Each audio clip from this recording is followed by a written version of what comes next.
We're going to talk about some things that involve fighting. So you guys, John Jones versus Rashad Evans. What do you think, Brandon? John Jones versus Rashad Evans. What do I think? Yes. I think, quite simply, John Jones is going to win. Why? Because John Jones always wins. He's bulldozed over the entire light heavyweight division to this point. Never mind the fact that he has one loss on his record. That loss was a disqualification to Matt Hamill with a 12-6 elbow that he was actually completely dominating Matt Hamill in that fight. Absolutely. Hamill actually said after the fight he thought the fight was over before the disqualification was actually called. So, John Jones has – I'm not going to give Rashad Evans no chance. I'll give him a puncher's chance, but John Jones has way more ways that he can finish this fight than Rashad Evans can. Pretty much to me, it comes down to Rashad Evans' only way to win this fight is to lay and pray. But he has to hope that he can get within John Jones' reach to be able to do that. He has to stay inside the pocket. I don't think that John Jones is going to let him do that. I definitely agree with you. It's definitely an advantage for Jones in that he has the reach advantage. But we're talking about Rashad Evans. You know, you talk about John Jones' run through the light heavyweight division. Rashad Evans has really done the same thing. 17-1-1, only lost to Lyoto Machida, he lost the title to. Went to a draw with Tito Ortiz. He avenged that loss. He's a Division I NCAA wrestler at Michigan State. He's got a black belt Brazilian Jiu-Jitsu. He also trained with Greg Jackson, which means he's trained with John Jones. He probably knows a few things that we don't know about John Jones. I think he's got to stay standing. I don't think the lay and pray technique would work, but I think he's got the wrestling ability to take him down. I think he's got the Brazilian Jiu-Jitsu ability to fight from the bottom and maybe even get a submission. The other way he can win, decision. He can go all the way to the finish of the fight, all 5 rounds. He's got amazing cardio. And John Jones hasn't gone the distance, hasn't gone even to the end of the 3rd round. He hasn't had to. Since 2009. And I definitely agree with you. He's definitely a great fighter. I'm not taking anything away from John Jones. But I think Rashad Evans can pull this one out. I'm not saying Rashad Evans can't. Right, I'm not saying. But the fact of the matter is that, look, Rashad Evans is a great fighter in his own right. Yes, he got KTFO'd, basically, by Lyoto Machida. That's not just a regular loss there. But after he won the light heavyweight title and with a huge KO of Chuck Liddell at the time, he sort of became a headhunter after that. And I believe that really put his career on a downturn. He got knocked out in his next fight against Lyoto Machida because he was headhunting. I want to see if Rashad Evans has he became the complete fighter that he was before winning the light heavyweight championship. He just needs to get that knockout out of his head and get back to what brought him to the dance, fighting on the ground. And on to the next topic, guys. Who do you think deserves the next shot at the UFC heavyweight title? You know, I went and looked at all the options for this. I looked at Frank Mir, who I think is going to get the shot. He's on a 3-fight win streak. The competition he's been facing hasn't been the best, but I think he's probably going to get the shot anyway. I looked at Stefan Struve, who I think is ridiculously overmatched and doesn't deserve a shot at all, but he's won 2 fights in a row, so why not? But the guy I kept coming back to is Fabricio Verdum. Okay. He's one of the best Brazilian Jiu-Jitsu fighters in the world. Right. He's beaten Fedor Emelianenko. He beat Antonio Bigfoot Silva. Right. He lost to Junior Dos Santos back in 2008. Sure, but it's been a long time since then. I think it would probably be the most entertaining fight that you could get out of any of the options. But I think Frank Mir is probably going to get that shot. I actually kind of agree with you.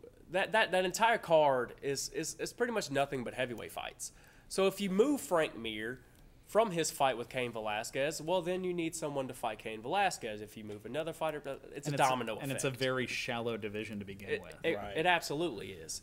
So I'm going to go a little outside the box. Okay. Not so far outside the box, I'm going to say Mark Hunt. Pride never die, right? Pride never die.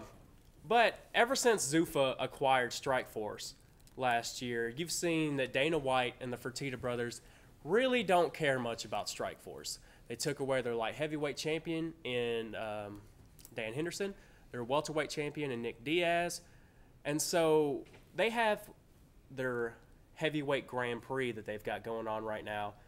And so I say screw the heavyweight Grand Prix and let Daniel Cormier come from Strikeforce because Josh Barnett will never fight again in the UFC. I think you and I both agree with that. Yeah, we definitely agreed on that. And so, Cormier's a great fighter. He's a top-notch wrestler. I would definitely agree that's probably a really good pick. I just don't see them doing that. But again, like I said, Frank Mir is who they're probably going to go with. But then who fights Cain Velasquez? I don't know. Fabricio Verdun? Travis Brown? I don't know. I'm just throwing out names here. I'm not even sure that guy's a fighter. Matt Mitrione? Pat Barry. Pat Barry. Pat Barry. When in doubt. Pat H.D. Barry. When in doubt, Definitely Pat Barry. Best WrestleMania ever. Clint, where are you at on that? I've seen all of them. It's a lot of time out of my life, but I think the best one is it's going to be WrestleMania 17. You've got Austin against The Rock. You've got Undertaker and Triple H. You've got the TLC match, Hardys, Dudleys, Edge and Christian, Kurt Angle and Chris Benoit. It's a show that has some of the best in-ring action I've ever seen, and it has something for everyone. You had a women's title match on there. You had this gimmick battle royal with all the stars from yesteryear coming back. And in my opinion, it was the true end of an era. The Attitude Era, as people called it, or still call it, I think ended that night, as it was the first major show after WCW closed. Brandon? It's a very good pick. That's a very good pick. I'm going to go with something more recent. I'm actually going to go WrestleMania 25. It has my absolute favorite WrestleMania match of all time. The first Shawn Michaels and Undertaker match was a complete classic. Shawn Michaels hitting the moonsault off the top rope through the announcer's table is still one of my favorite moments in all of professional wrestling. But not only that, but you had Randy Orton and Triple H. Mm-hmm. Although the match wasn't as good as I would have hoped, the hype and the build-up to that match was probably some of the best storytelling that I've ever seen in professional wrestling, so you have to give them credit for that. Money in the Bank match always brings it. And I believe that was actually the last time that there was a Money in the Bank match at WrestleMania. I think they did one the next year, but I could be wrong about that. Well, then I stand corrected. Well, it was good anyway. Addressing your sports topics here on NSEN. We'll be right back. Stay tuned. Hi, sports fans. I'm Justin Beasley. And I'm Matt Hagan. Tonight, we're going to talk about the Hall of Fame ballot, the discussions about who should get in, how long they've been on the ballot, and also the changed philosophy with the whole steroids issue. Matt, for those that don't know, tell them exactly what it takes to get into the Hall of Fame. Okay, for people who aren't positive of what they need, it takes a minimum of 10 years experience in Major League Baseball. They have to be retired for at least 5 years. And to be eligible, you have to maintain at least 5% of the voting ballots to be on there, and 75% is the requirement to get into the Hall of Fame. Okay. Matt, I'm giving you votes right now, Hall of Fame ballot right in front of you. Tell me two guys who you have in mind who you think should be Hall of Fame worthy. Well, these two used to be Houston Astros, and now they're retired, and it's Jeff Bagwell, who's been on the ballot for 5 years. Recently, he's gone from a 41% vote to a 56% in 1 year. Mm-hmm. He was the third one last year that did not make it, so there's a pretty sure chance he'll make it this year.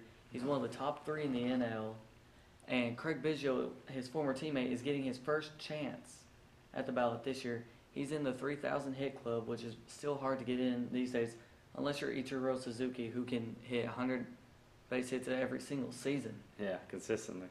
As far as my vote, I'm going with Curt Schilling. He has 216 wins. Of course, he has rings with Arizona, Diamondbacks, and the Boston Red Sox. You know, the whole bloody sock, all that. He has 3 20-win seasons. That's remarkable. A lot of people can't say that. And his postseason whip is under 1 in the postseason. He's the Derek Jeter of postseason, except on the pitching side. Curt Schilling is a really good pitcher. There's no doubt that he should be in it. With over 200 wins, that's hard to do nowadays anyway with all the injuries that are happening. They're not getting enough days off. Some of the rotations get smaller as the season ends, which means they're pitching fewer days. Mm-hmm. Now we're going to move into the steroid side of things. Many of the baseball writers have really changed their philosophy as far as the performance-enhancing drug users. Many know of Barry Bonds, accused of taking steroids, lying at the stand and everything. I think it should be in, personally. He's the best baseball player I've seen play. Before he was accused of all this, he had 3 MVP seasons, 400 home runs, 400 steals, and 7 gold gloves. Those are Hall of Fame numbers, and for him not to get in with that, I don't see who I'm voting in with those numbers. He's in the 500-500 club, which is 500 steals, 500 home runs. There's nobody even in the 400-400 club. This man stands alone without a doubt. As far as McGwire, can you tell us a little bit about him? McGwire was with the Cardinals for most of his career after he transferred from the A's. When he was with the A's, he was he was really skinny, but he hit over 100 home runs with them to begin his career. Mm-hmm. I think he may have made an MVP with them. He sent them to the playoffs a couple times. McGwire was a really good player. Then he went to the Cardinals, and that's when he started getting accused of steroids. And ever since he's come back with the Cardinals as a hitting coach, he knows what he did wrong, and he actually announced it in front of an audience that he did take steroids. He's the 10th all-time in home runs, which that should get him in, but he's still tainted, in my opinion, since he did take steroids. Yeah, many big names coming up on this Hall of Fame ballot in 2012, including Barry Bonds, Mark McGwire, Sammy Sosa, Craig Biggio, Jeff Bagwell, Kurt Schilling. I mean, we have the best hitting catcher, best pitcher, and arguably the best hitter of all time in this 2012 ballot.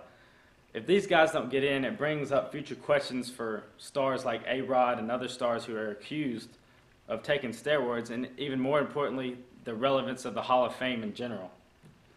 For NSEN Sports, this is Justin Beasley. And Matt Hagan.